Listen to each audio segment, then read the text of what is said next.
புலம்பெயர் அமைப்புகளிடம் அரசு பெற்ற நிதியை உடனடியாக வெளிப்படுத்துங்கள். அர்ச்சுனா எம்பிக்கு பத்திரமுள்ள சீலரத்ன தேரர் சவால். மர்ம நபர் ஒருவரால் கண்காணிக்கப்படும் சுரேசாலேயின் பிள்ளைகள், மனைவி முறைப்பாடு.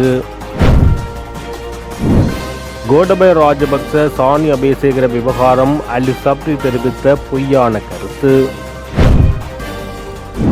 தமிழர்கள் மீதான படுகொலைகளுக்கு 36 வருட நினைவேந்தல் அம்பாறையில் அனுஷ்டிப்பு. கிளிநொச்சியில் விசேட அதிரடி படையினருக்கும் பொதுமக்களுக்கும் இடையே மோதல். வட்டுக்கோட்டை தீர்மானத்துக்கு துரோகமிழைத்த தமிழரசு கட்சி, சுகாஸ் குற்றச்சாட்டு. உயிர்த்த ஞாயிறு தாக்குதல் கடந்த அரசின் தொடர்பு அம்பலமாகிறது, செல்வராசா கஜேந்திரன். செம்மணியில் அடுத்தடுத்து வெளிவரும் எண்புக்கூடுகள் 400 கடந்த எண்ணிக்கை. காணாமல் ஆக்கப்பட்டோர் விவகாரத்துக்கு நீதி நிலைநாட்டப்படும், அரசு தரப்பு உறுதி. ஜக்ரான் தங்கியிருந்த அறையில் தங்கியிருந்தவர்களை அரசாங்கம் தேடி பார்க்க வேண்டும், முஜிபுர் ரஹ்மான். தொடர்பான விரிவான செய்திகள். புலம்பெயர் அமைப்புகளிடமிருந்து தற்போதைய அரசு எவ்வளவு நிதியை பெற்றுள்ளது என்பது தொடர்பில் நாடாளுமன்ற உறுப்பினர் அர்ச்சுனா நாட்டு மக்களுக்கு வெளிப்படையான விளக்கம் ஒன்றை வழங்க வேண்டும் என்று ஜனசெத பெரமுன கட்சியின் தலைவர் பத்ரமுல்ல சீலரத்ன தேரர் வலியுறுத்தியுள்ளார். பாராளுமன்ற உறுப்பினர் அர்ச்சுனா புலம்பெயர் அமைப்புகள் மற்றும் தற்போதைய அரசு தொடர்பில் பல்வேறு கருத்துக்களை முன்வைத்து வருகிறார். எனவே புலம்பெயர் அமைப்புகளிடமிருந்து தற்போதைய அரசு எத்தனை மில்லியன் அல்லது பில்லியன் டாலர்கள் நிதியுதவி பெற்றுள்ளது என்பதையும், இந்த அரசை ஆட்சிக்கு கொண்டு வருவதற்காகவே எந்தளவு நிதி உதவிகளை வழங்கியது என்பதையும் அவர் வெளிப்படையாக அறிவிக்க வேண்டும். இன்று புலம்பெயர் அமைப்புகளிடமிருந்து ஒரு சதம் கிடைக்காது என ஒரு தரப்பினர் கூறி வருகின்றனர். அவ்வாறெனில் இதற்கு முன்னர் வழங்கப்பட்டதாக கூறப்படும் நிதி எங்கே சென்றது, அது எந்த நோக்கத்துக்காக பயன்படுத்தப்பட்டது, யாருக்கு வழங்கப்பட்டது என்பது போன்ற கேள்விகளுக்கு தெளிவான பதில்கள் வழங்கப்பட வேண்டும். தற்போது இந்த நாட்டை பலவீனப்படுத்துவதற்கும் தேசிய அடையாளத்தை சிதைப்பதற்கும் சில சக்திகள் முயற்சித்து வருகின்றது என்ற சந்தேகம் மக்களிடையே காணப்படுகிறது. குறிப்பாக புத்த சாசனத்தை சீர்குலைக்கும் வகையில் செயற்பாடுகள் மேற்கொள்ளப்படுகிறது. புலம்பெயர் அமைப்புகளுக்கு இவ்வளவு பெரிய அளவு நிதி எங்கிருந்து கிடைக்கிறது, யாருடைய நிகழ்ச்சிகளுக்கு ஏற்ப அவை பயன்படுத்தப்படுகின்றது என்பதும் ஆராயப்பட வேண்டும். நாட்டின் இறையாண்மை, தேசிய ஒற்றுமை மற்றும் புத்த சாசனத்தை பாதுகாப்பதற்காக நாங்கள் எப்போதும் குரல் கொடுப்போம். இந்த நாட்டை வெளிநாட்டு தேவைகளுக்கு ஏற்ப மாற்றியமைக்கும் முயற்சிகளுக்கு எதிராக ஜனநாயக ரீதியில் போராடுவோம்.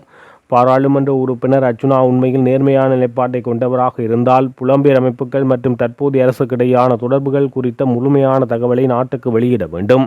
நாட்டின் ஒற்றுமை மற்றும் தேசிய பாதுகாப்புக்கு பாதிப்பு ஏற்படுத்தக்கூடிய எந்தவொரு முயற்சிக்கும் துணைபோகும் சக்திகளுக்கு எதிராக மக்கள் விழிப்புடன் இருக்க வேண்டும் என தெரிவித்தார். மர்ம நபர் ஒருவரால் தானும் தன் குழந்தைகளும் கண்காணிக்கப்படுவதாக சுரேசாலையின் மனைவியான மனோரி சாலை குற்றச்செயல்களால் பாதிக்கப்பட்டவர்கள் மற்றும் சாட்சிகளை பாதுகாப்பதற்கான தேசிய ஆணைக்குழுவிடம் முறைப்பாடு அளித்துள்ளார். குற்றப்புலனாய்வு துறையில் பணியாற்றும் ஒரு குறிப்பிட்ட நபர் சாதாரண உடையில் சந்தேகத்துக்குரிய கண்காணிப்பு நடவடிக்கைகளில் ஈடுபட்டு தன்னையும் தனது 2 குழந்தைகளையும் மீண்டும் மீண்டும் கண்காணித்து வருவதாக குற்றம் சாட்டியுள்ளார். இதன்படி நேற்று தனது 17 வயது மகளும் 22 வயது மகனும் தங்கள் தந்தையை பார்க்க தேசிய மருத்துவமனைக்கு சென்றபோது அந்த நபர் குழந்தைகளை பின்தொடர்ந்து தனது கைபேசியில் அவர்களை புகைப்படம் எடுத்ததாகவோ அல்லது காணொலி எடுத்ததாகவோ அந்த முறைப்பாட்டில் கூறப்பட்டுள்ளது. மேலும் அவர் இதற்கு முன்பும் தேசிய மருத்துவமனை மற்றும் குற்றப்புலனாய்வுத்துறை வளாகங்களுக்கு அருகில் சுற்றித் திரிவதை கண்டிருப்பதாக மனோரி சலே குறிப்பிட்டுள்ளார். இத்தகைய சூழ்நிலையில் குற்ற செயல்களால் பாதிக்கப்பட்டவர்கள் மற்றும் சாட்சிகளை பாதுகாப்பதற்கான தேசிய ஆணைக்குழு இந்த விவகாரம் குறித்து ஒரு சுதந்திரமான விசாரணையை தொடங்கவும், சம்பந்தப்பட்ட நபரை அடையாளம் காணவும், யாருடைய அறிவுறுத்தலின் பேரில் இத்தகைய செயல்கள் மேற்கொள்ளப்படுகிறது என்பதை கண்டறியவும் நடவடிக்கை மேற்கொள்ளுமாறு மனோரி சலே கோரிக்கை விடுத்துள்ளார். கோட்டாபய ராஜபக்ச ஜனாதிபதியான உடனேயே ஷானி அபேசகரவை குற்றப்புலனாய்வு திணைக்களத்திலிருந்து நீக்கியமை தொடர்பில் முன்னாள் அமைச்சர் அலி சப்ரி தொலைக்காட்சி செவ்வியொன்றில் தெரிவித்த கருத்து பொய்யானது என தெரிவிக்கப்படுகிறது. விசாரணைகள் அரசியல்மயமாக்கப்பட்டதன் விளைவாகவே அவர் நீக்கப்பட்டிருக்கலாம் என சப்ரி குறிப்பிட்டிருந்தார். ஆனால் சாணி அபேசகரவை நீக்கியதற்கான காரணத்தை கோட்டாபய ராஜபக்ச ஒரு சந்தர்ப்பத்தில் இவ்வாறு குறிப்பிடுகிறார். அதாவது உயர்நீதிமன்றத்தில் விசாரணையில் இருந்த குற்றவியல் வழக்கு ஒன்றில் செல்வாக்கு செலுத்துவதற்காக சாணி அரசியல்வாதி ஒருவருடன் இணைந்து சதி செய்தமை தொலைபேசி குரல் பதிவுகள் மூலம் தெரிய வந்துள்ளது. இவ்வாறான பின்னணியில் எந்தவொரு அரசாங்கத்தினாலும் ஒவ்வொரு சூழ்நிலையிலும் குற்றப்புலனாய்வு திணைக்களத்தின் பொறுப்பு வாய்ந்த பதவி ஒன்றில் இவரை தொடர்ந்து வைத்திருக்க முடியாது. அதாவது இந்த குரல் பதிவுகள் காரணமாகவே சாணி அபேசேகர நீக்கப்பட்டார் என்றும் வேறு எந்த காரணமும் இல்லை என தான் கோட்டபய ராஜபக்ச கூறுகிறார். ஆனால் கோட்டபய ராஜபக்ச ஜனாதிபதி தேர்தலின் மூலம் 2019 நவம்பர் மாதத்தில் தான் ஆட்சிக்கு வருகிறார்.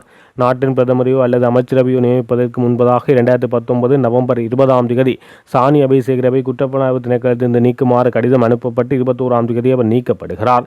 ஆனால் கோட்டபய ராஜபக்ச தனது அறிக்கையில் குறிப்பிடும் அந்த குரல் பதிவு விவகாரம் வெளிவருவது 2020 ஜனவரி மாதத்தில் தான். ஆகவே சாணியை பதவியிலிருந்து நீக்கும் போது இந்த குரல் பதிவு விவகாரம் என்று ஒன்று இருக்கவே இல்லை. அப்படி என்றால் சாணியை நீக்கியது இந்த காரணத்துக்காக அல்ல. உண்மையில் ஈஸ்டர் தாக்குதல் தொடர்பான விசாரணைகளை மூடி மறைப்பதற்கும் அழிப்பதற்கும் மற்றும் ஏனைய குற்றங்கள் தொடர்பான விசாரணைகள் முடக்குவதற்குமே ஆகும். அது மட்டுமன்றி அந்த காலப்பகுதியில் குற்றப்புலனாய்வு திணைக்களத்தின் இன்னும் பல அதிகாரிகளும் இடமாற்றம் செய்யப்பட்டனர். இந்த விசாரணைகளுடன் தொடர்புடைய அதிகாரிகளே இவ்வாறு இடமாற்றப்பட்டனர். எனவே தெளிவாக பொய் காரணங்களை கூறி இடமாற்றம் செய்த பின்னர் நியாயப்படுத்த வழியில்லாமல் மேலும் பொய்களை கூறுகிறார்கள். இது எவ்வளவு பெரிய தவறு என்பதை இதிலிருந்து விளங்கிக் கொள்ள முடியும். ஆனால் அந்த குரல்பதிவு விவகாரம் தொடர்பாக போலீஸ் மா அதிபர் புசஸ்ல ஒரு அறிக்கை தெரிவித்தார்.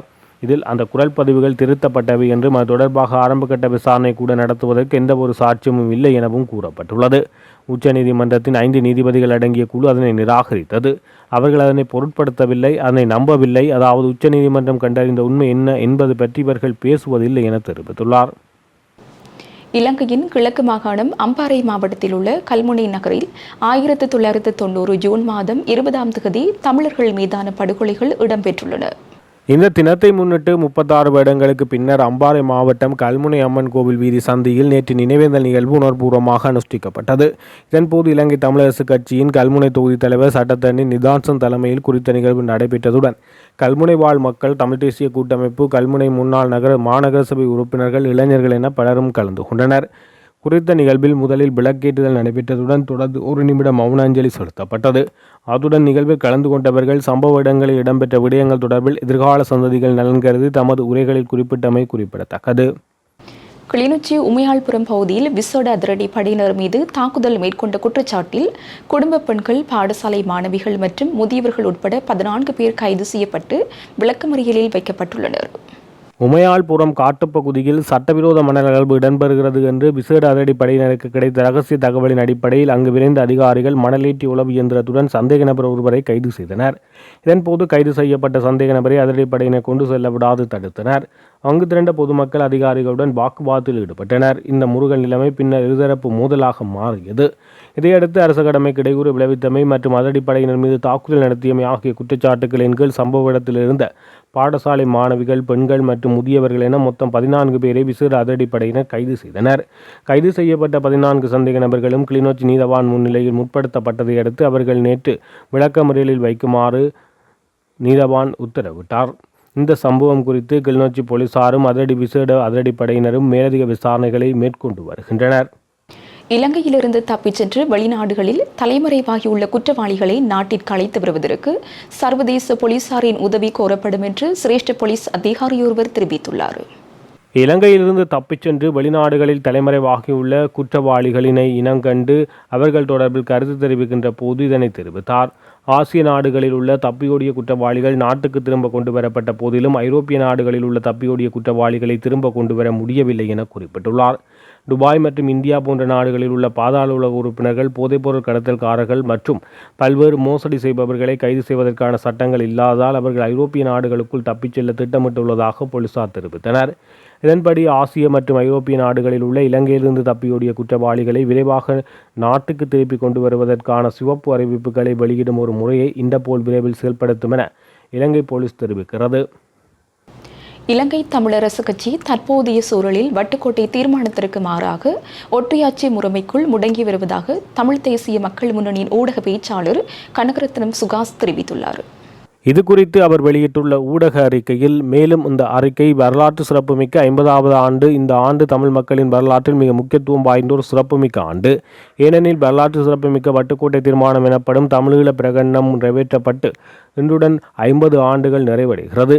ஆனால் இந்த 50வது ஆண்டை தமிழ் மக்கள் நினைவு கொண்டு கொண்டிருக்கும் வேளையில் அந்த வரலாற்று பிரகடனத்தை முன்னின்று வழிநடத்திய தந்தை செல்வாவின் இலங்கை தமிழரசு கட்சி இன்று அதற்கு முற்றிலும் மாறான ஒரு அரசியல் பாதையில் பயணிக்க தொடங்கியுள்ளது. ஒற்றையாட்சி வரைவுக்கு முட்டுக் கொடுக்கும் தமிழரசு தற்போதைய தேசிய மக்கள் சக்தி அரசாங்கம் கொண்டு வந்து நிறைவேற்ற தயாராகி வரும் ஒற்றையாட்சி அரசியலமைப்பு வரைவை உருவாக்குவதில் தமிழரசு கட்சியின் ஊடக பேச்சாளர் முதன்மை பங்களிப்பை வழங்கியுள்ளார். அவரால் எழுதப்பட்ட ஒற்றை ஆட்சிக்குட்பட்ட இந்த ஐக்கிய ராட்சிய வரைவை தமிழர்களின் அரசியல் தீர்வாக அவர்களின் தலையில் திணிப்பதற்கு தமிழரசு கட்சி மிக தீவிரமாக முனைப்பு காட்டி வருகிறது. இத்தகைய செயற்பாடானது 1976ஆம் ஆண்டு தமிழ் மக்களால் ஏகமனதாக ஏற்றுக்கொள்ளப்பட்ட வட்டுக்கோட்டை தீர்மானத்துக்கு முற்றிலும் எதிரான செயலாகும். தந்தை செல்வாவுக்கு இழைக்கப்படும் அரசியல் துரோகம். வட்டுக்கோட்டை தீர்மானத்தின் மூலம் தமிழ் மக்களின் சுயநிர்ணய உரிமையை பிரகடனப்படுத்திய தந்தை செல்வா வழிவந்த தமிழரசு கட்சி இன்று ஒற்றை ஆட்சிக்கும் ஐக்கிய ராட்சிய வரைவுக்கும் முட்டுக் கொடுத்து அதற்குள் முடங்கி கிடப்பது வட்டுக்கோட்டை தீர்மானத்துக்கும் அதனை தலைமை தாங்கி நடத்திய தந்தை செல்வாவுக்கும் இழைக்கப்படும் அப்பட்டமான அரசியல் துரோகம் என தெரிவித்தார். உயிர்த்த ஞாயிறு தாக்குதல் தொடர்பில் அண்மையில் இடம்பெற்று வரும் தொடர்ச்சியான கைதுகள் கடந்த அரசாங்கத்திற்கு இந்த சம்பவத்துடன் தொடர்பு இருப்பதை உறுதிப்படுத்துவதாக தமிழ் தேசிய மக்கள் முன்னணியின் செயலாளர் செல்வராசா கஜேந்திரன் தெரிவித்துள்ளார். கடந்த 2019ஆம் ஆண்டு ஏப்ரல் மாதம் 21ஆம் தேதி நடைபெற்ற ஈஸ்டர் குண்டு தாக்குதலுக்கு பிற்பாடு இன்று கிட்டத்தட்ட 7 வருடங்கள் கடந்திருக்கிற ஒரு சூழலிலே இன்னமும் குற்றவாளிகள் சரியான முறையிலே அடையாளம் கண்டு அவர்கள் தண்டிக்கப்படவில்லை. விசாரணை என்று காலங்கள் கடத்தப்படுகின்றன. இந்த சம்பவம் என்னை பொறுத்தவரையிலே நான் பாராளுமன்றத்தில் இருக்கின்ற பொழுதும் என்னுடைய கருத்தாக இருந்தது, அரசு இதிலே சம்பந்தப்படாமல் இந்த குற்றங்கள் நடந்திருக்க முடியாது என்பது என்னுடைய கருத்தாக இருந்தது. அதை நிரூபிக்கின்ற விதமாகத்தான் இப்பொழுது இந்த விசாரணைகள் கைதுகள் விசாரணைகள் நடைபெறுவதை பார்க்கின்ற பொழுது அந்த சந்தேகம் வலுப்பெறுவதாகத்தான் உறுதிப்படுத்தப்படுவதாகத்தான் இருக்கின்றது. ஏனென்று சொன்னால் இந்த தீவு ஒரு சிங்கள பௌத்த தீவாக இருக்க வேண்டும் என்பது சிங்கள பௌத்த ஆட்சியாளர்களுடைய இனவாதிகளுடைய சிங்கள பௌத்த மக்களுடைய கருத்தல்ல, சிங்கள பௌத்த இனவரி கொண்ட ஆட்சியாளர்களுடைய எண்ணம் அதுவாகத்தான் இருக்கின்றது. அந்த வகையிலே அவர்கள் தமிழர்களுக்கு எதிரான ஒரு இன அழிப்பை முன்னெடுக்கின்ற பொழுது இஸ்லாமிய மக்களை தங்களுடைய கைகளுக்குள்ளே வைத்து கொண்டிருந்தார்கள். ஆனால் அந்த தமிழர்களுடைய அந்த உரிமை போராட்டம் ஒரு இன அழிப்பின் மூலமாக முடிவுக்கு கொண்டு வந்த பிற்பாடு நாட்டினுடைய பொருளாதாரத்திலும் ஏனைய துறைகளிலே ஆதிக்கம் செலுத்துவதிலும் முஸ்லீம் சகோதரர்கள் ஒரு அதிஉச்ச நிலையில் இருப்பதை சகிக்க முடியாத ஒரு நிலையிலே அவர்கள் ஒன்று ஆட்சி அதிகாரத்தை கைப்பற்றுவதற்காகவும் மற்றும் இந்த பொருளாதார ரீதியாக ஒரு உயர்ந்த இடத்தில் இருக்கின்ற மற்றும் நிர்வாக ரீதியாக ஆதிக்கம் செலுத்துகின்ற இஸ்லாமிய தரப்புகளை ஏதோ ஒரு வகையிலே ஒரு பயங்கரவாத முத்திரை குத்தி அவர்களை ஒரு அடிமட்டத்திற்கு கொண்டு வர வேண்டும் என்பதற்காகவும் திட்டமிட்டு அவர்கள் மீது ஒரு பழியை போட்டு ஒரு பெரும் தாக்குதல் ஒன்று நடைபெற்றிருந்தது. அந்த சம்பவத்திலே கொல்லப்பட்டவர்கள் கிறிஸ்தவ மக்களாக இருந்தாலும் அந்த கொலைக்கு உரிய குற்றவாளிகளாக இஸ்லாமிய மக்கள் மீது தான் பலிபோடப்பட்டது. பொதுவாக அந்த குற்றம் செய்த நபர்களை தாண்டி ஒட்டுமொத்த முஸ்லீம் சமூகத்தின் மீதும் கிட்டத்தட்ட 22 லட்சம் முஸ்லீம்களையுமே குற்றவாளிகளாக சித்தரிப்பதிலே இந்த சிங்கள பௌத்த இனவாதிகள் வெற்றி கண்டிருந்தார்கள். அதன் காரணமாக அதிலே அந்த நேரங்களிலே அரசியலில் இருந்த பல்வேறுபட்ட சிங்கள கட்சிகளும் அதை கண்டிப்பது போன்று ஒரு தோற்றப்பாட்டை காட்டிக் கொண்டிருந்தாலும் கூட எங்களை பொறுத்தவரையிலே அதிலே அந்த முஸ்லீம் மக்கள் பாதுகாக்கப்பட வேண்டும் அல்லது அந்த பழி ஒட்டுமொத்த முஸ்லீம் சமூகத்தின் மீதும் விழுந்துவிடக்கூடாது என்ற அக்கறை சிங்கள தலைவர்களுக்கு இருந்ததாக இல்லை. எல்லோருமே அந்த சம்பவங்கள் நடந்து ஒட்டுமொத்த முஸ்லீம் மக்களும் குற்றவாளிகளாக்கப்பட்டு அந்த காலப்பகுதியிலே அந்த முஸ்லீம்களுக்கு எதிராக பல்வேறுபட்ட வன்முறைகளும் நெருக்குவாரங்களும் ஏற்படுத்தப்பட்டு அவர்களுடைய வர்த்தக பொருளாதார செயல்பாடுகள் பெருமளவிலே அழிவுகளை சந்திப்பதற்கு அன்றைய காலகட்டத்திலே சம்பவங்கள் நடைபெற்றது எல்லோருக்கும் தெரியும். இன்று ஒரு ஆட்சி மாற்றம் ஒன்று வந்திருக்கிற ஒரு சூழலிலே இந்த அரசு கடந்த கால ஆட்சியாளர்களுக்கு எதிராக ஒரு புரட்சி நடைபெற்ற புரட்சியினூடாக ஆட்சியை கைப்பற்றி கொண்டவர்கள் இவர்கள் இந்த ஆட்சி அதிகாரத்தை தொடர்ந்து தக்க வைத்துக் கொள்வதற்கு தங்களுடைய அரசியல் எதிரிகளை ஏதோ ஒரு வகையிலே இல்லாமல் செய்ய வேண்டிய தேவை இருக்கிறது. அந்த செயல்பாடுகளிலே கூடுதலாக கடந்த காலத்திலே குற்றமளித்தவர்களை தேடி கண்டுபிடித்து தண்டிக்கின்ற ஒரு செயல்பாடுகளை அவர்கள் செய்து வருகின்றார்கள். அந்த வரிசையிலே இந்த ஈஸ்டர் குண்டு தாக்குதல் செய்தவர்களிலே ராஜபக்ச தரப்பின் மீது தான் அந்த குற்றச்சாட்டுகள் கூடுதலாக இருக்கின்றது. அந்த தண்டனை வழங்கப்பட்டே ஆக வேண்டும். அந்த விசாரணைகள் விரைவுபடுத்தப்பட வேண்டும். விரைவுபடுத்தப்பட்டு அவர்கள் தண்டிக்கப்பட வேண்டும். அந்த வகையில் சுரேசாலே கைது செய்யப்பட்டு விசாரிக்கப்படுகின்ற பொழுது அவர் இப்பொழுது வசதியாக ஒரு வைத்தியசாலையிலே படுத்துக் கொண்டிருக்கின்றார். அவர் அங்கே உண்மையிலே உண்ணாவிரதம் இருக்கிறார் இருக்கிறாரா இல்லையா என்பது கூட தெரியாது. ஆனால் அப்படி ஒரு போக்கு காட்டப்பட்டு வந்து அவர் ஒரு சௌகரியமாக ஒரு வைத்தியசாலையில் இருப்பதற்கு வாய்ப்பளிக்கப்படுகிறது. ஆனால் கடந்த காலங்களிலே பல்லாயிரக்கணக்கான அப்பாவி தமிழர்கள் இளைஞர்கள் கைது செய்யப்பட்டு கேட்பதற்கு பார்ப்பதற்கு யாருமேற்ற நிலையிலே வந்து மிக கொடூரமாக இந்த மிருக வதைக்கூடங்களிலே வந்து அடைத்து வைக்கப்பட்டு கொடூரமங்களை அனுபவித்திருக்கிறார்கள் என்பதும் நாங்கள் எல்லோரும் அறிந்த ஒரு விடயம். இந்த கொடிய பயங்கரவாத தடை சட்டத்தின் கீழ் தான் இந்த சிறைசாலை வந்து பொறுப்பாக இருந்த காலப்பகுதியிலே வந்து பெரும்பாலான தமிழர்கள் மிக கொடூரமான சித்திரவதைகளை அனுபவித்திருந்தார்கள். அவருடைய செயல்பாடுகளுக்கு பிள்ளையான முழு அளவில் உதவியாக இருந்திருந்தார். இந்த இடத்திலே வந்து இந்த ஈஸ்டர் தாக்குதல் நடைபெறுகின்ற பொழுது, இன்று தாக்குதல் விசாரணைகள் நடைபெறுகின்ற பொழுது எதிர்க்கட்சித் தலைவராக இருக்கக்கூடிய சஜித் பிரேமதாசா அவர்களும் சும்மா ஒரு சாட்டு போக்குக்காக வந்து கருத்துக்களை சொல்கின்றாரே தவிர வந்து அந்த வழக்குகள் விசாரணைகளை துரிதப்படுத்தி அந்த குற்றவாளிகளை விரைவாக கைது செய்து நடவடிக்கைகள் தண்டனை வழங்கப்பட வேண்டும் என்பதில் அவர்களுக்கு எந்த விதமான கரிசனையும் இல்லை. வெறும் கண்துடைப்புக்காக மட்டும் அவர்கள் கருத்துக்களை சொல்லிக் கொண்டிருக்கின்றார்கள். அப்படி என்று சொல்லி சொன்னால் இந்த தாக்குதலில் கொல்லப்பட்டவர்கள் கிறிஸ்தவர்களாக இருப்பதனாலும் அந்த தாக்குதல் பழி முஸ்லீம்கள் மீது விழுந்திருப்பதனாலும் இவர்களுக்கு அது தொடர்பாக நடவடிக்கைகள் எடுக்கப்படக்கூடாது என்கின்ற ஒரு எண்ணம் இருக்கிறதா என்கின்ற ஒரு கேள்விதான் எங்களுடைய மனங்களிலே இருக்கிறது. அந்த ஒரு காரணத்துக்காகத்தான் இவர்கள் இதிலே மௌனமாக அல்லது ஒரு அசம்பந்த போக்கிலே செயல்படுகிறார்கள் என்பது என்னுடைய சந்தேகம். செம்மணி மனித புதைகுழியிலிருந்து நேற்றைய தினம் 7 எண்புக்கூடுகள் அகழ்ந்தெடுக்கப்பட்டுள்ள நிலையில் புதிதாக 11 எண்புக்கூடுகள் அடையாளம் காணப்பட்டுள்ளது. செம்மணி மனித புதைகுழியிலிருந்து நேற்றைய தினம் 7 எண்புக்கூடுகள் அகழ்ந்தெடுக்கப்பட்ட நிலையில் புதிதாக 11 எண்புக்கூடுகள் அடையாளம் காணப்பட்டது. செம்மணி புதைகுழியின் 3ஆம் கட்ட அகழ்வு பணியின் 30ஆம் நாள் அகழ்வு பணிகள் நேற்றைய தினம் ஞாயிற்றுக்கிழமை நடைபெற்றது.